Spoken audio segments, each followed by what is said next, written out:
Hi, welcome to the last vlog, Percy Jackson and the Lightning Thief. My first impression was, wow, I enjoyed reading the chapter titles. I thought they were quite funny. My mother teaches me bullfighting, and I become Supreme Lord of the Bathroom. And then I started to read, and I came across within the first paragraph, believe whatever lie your mom or dad told you about your birth and try to lead a normal life. I thought, wow, he would rather just believe in a lie, put your hand over your eyes, and then he wants to try and lead a normal life. And what is a normal life? I thought to myself in this normal world. Which brings me just to something I really liked, was the fact that this book tells you that there are differences in perception, and your perception, which is filtered or chosen, is how you experience reality. And isn't that true? You have selective memory and selective hearing and all this. So I thought that was a great knowledge to pass down to kids. Right, another quote that another two quotes I want to say is, so few people do good in their lives, it was depressing. Well, reading that was depressing, and I thought to myself, is there some truth in that? Who knows? And another one, just the last one, is about his mum, and she says to him, I think Percy, I think you're enough like me to understand if my life is going to mean anything, I have to live it myself.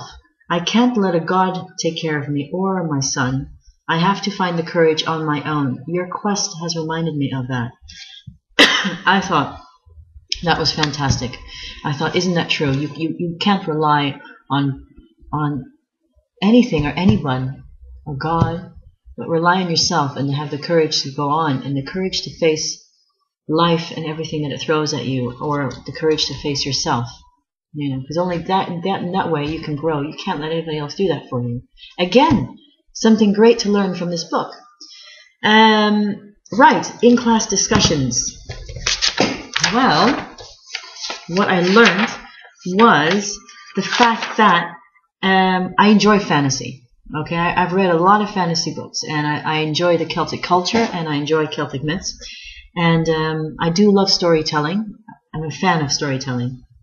I'm a fan of stories. And fantasy, well, I realize it's good to realize this thing, that love, hate, fear, jealousy, this element of romance, is all extreme. It's great and it's grand.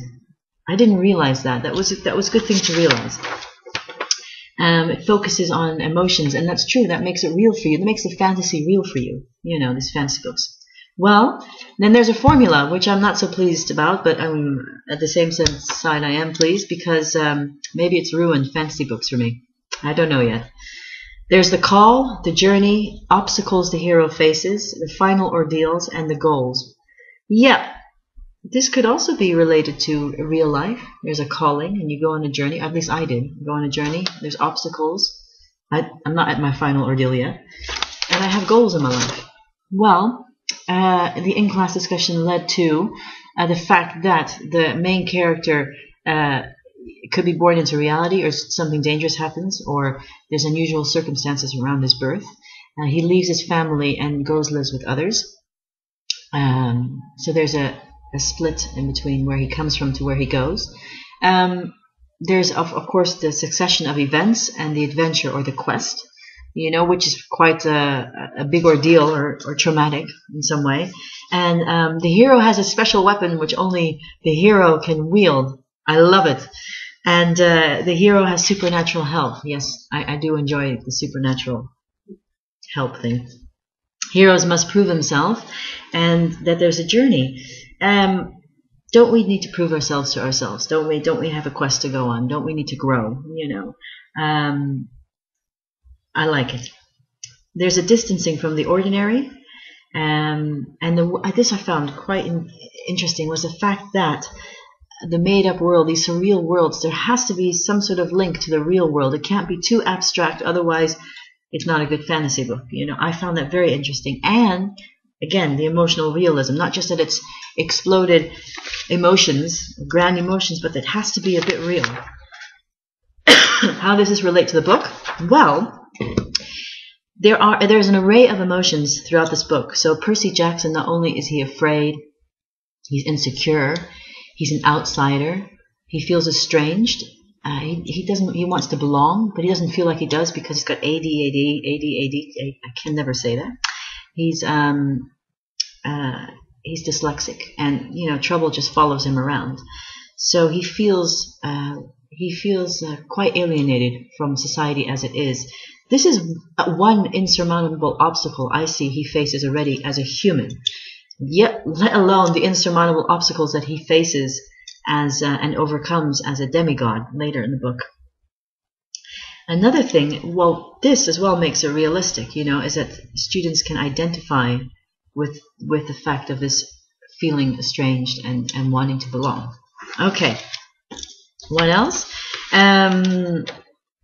Yes, for instance, there's feeling of like insecurity, fear, love, his love for his mother, his love for his friends.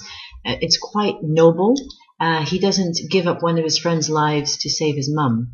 He's very, you can understand how, through his vision, you understand others, you understand his growth.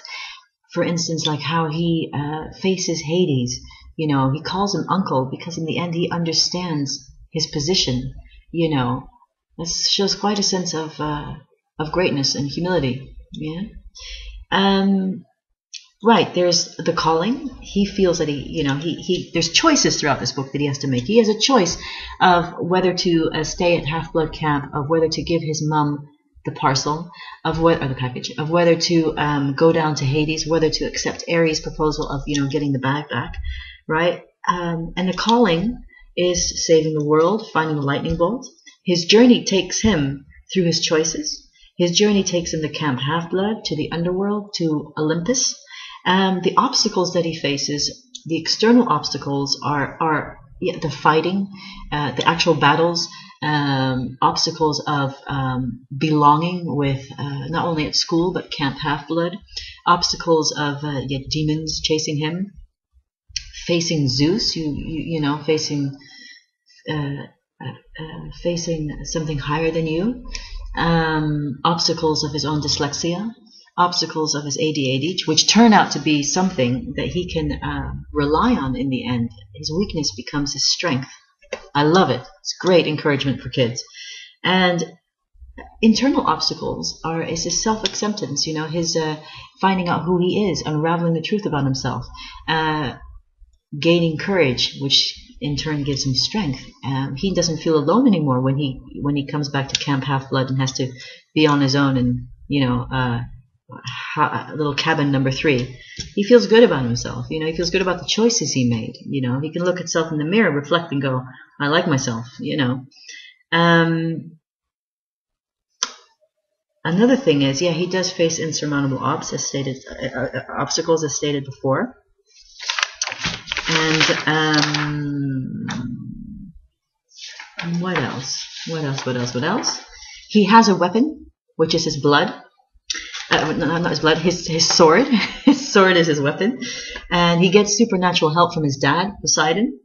And he has to prove himself. He has to prove himself to Hades. He has to prove himself to himself. He has to prove himself to Zeus and to his dad.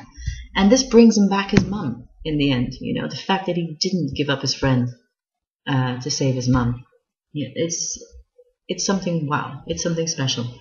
And he makes a journey, of course. He leaves his family, he leaves his mom, he loses his mom, he lives with others, Camp Half-Blood.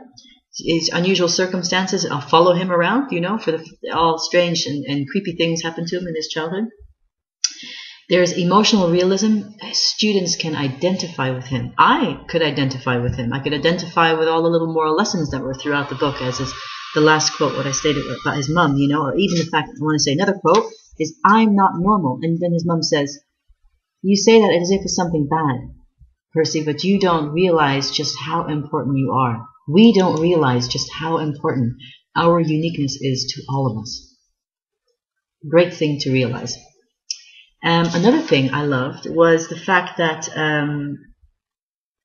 there's realism, the realism is intertwined with the fact, and fantasy is intertwined together. The fact that it's our perception, how we see the world. Isn't that the truth? You know, who's to say what mad is? Maybe it's all relative. Yeah. Right. A last thing is age suitability. I would say for both. At first I said, nah, it's just for 12-year-olds because Percy's 12 and, you know, the language is simple. But now I say both. I say both. I say both. Why? Well, you know, the plot is very straightforward. It's very simple. You know, he has to go on a journey. He has to grow, face his obstacles. You know, harmony, disharmony, harmony restored. So yes, it could be a book for younger readers. However, there are moral lessons to be learned throughout the book. You know, he does, through his eyes, through his, I don't know, humble, noble eyes, we learn quite a lot. We see his growth and we grow. We can bring in our own experiences, at least I can. You know, I wonder if other students can. I think so. I think they can identify to him because whether you are 12 to whether you're 18, you want to belong and you want to fit into society. You want to fit in with your friends. And maybe school is not even important, but the friendship scene is. And Luke was interesting because we all need affection and we all need attention. If this does not happen, we might hang out with the wrong crowd. We might listen to the wrong advice like he does, like what happens with Luke. Even Cerberus, it's funny how he tells Hades, you know, to give him more attention. You know, he's very brave by that stage. You know, it gives us courage too to face things. And what else? The plot is very easy to follow. Yeah, I've already said that. And the style is very easy to follow. It's very straightforward. It's open. It's accessible for younger students and older students. And I say older students because there are nice themes throughout the book. Even though characters are flat, it's very straightforward. I still think it could be for both age categories. Maybe it's challenging to see why it is so for the older kids. Maybe not. I'm not too sure yet. He's full of humor and wit, and I think that's what makes it, you know, also he doesn't seek power, you know, he just seeks what's real. He even said that he was glad Poseidon, his dad, didn't really like make a big thing out of him, seeing him, and sort of was like, well, I wasn't really too sure how to see his son. That made it real for him instead of faking it, you know, like dads normally do. I don't know whether that's real, but yeah, that's his feelings, and he lets us in. So I'd say both. I'd say in the end, I enjoyed this book very much because I looked deeper into it. And that's all I have to say for this. Thanks for listening. Bye for now.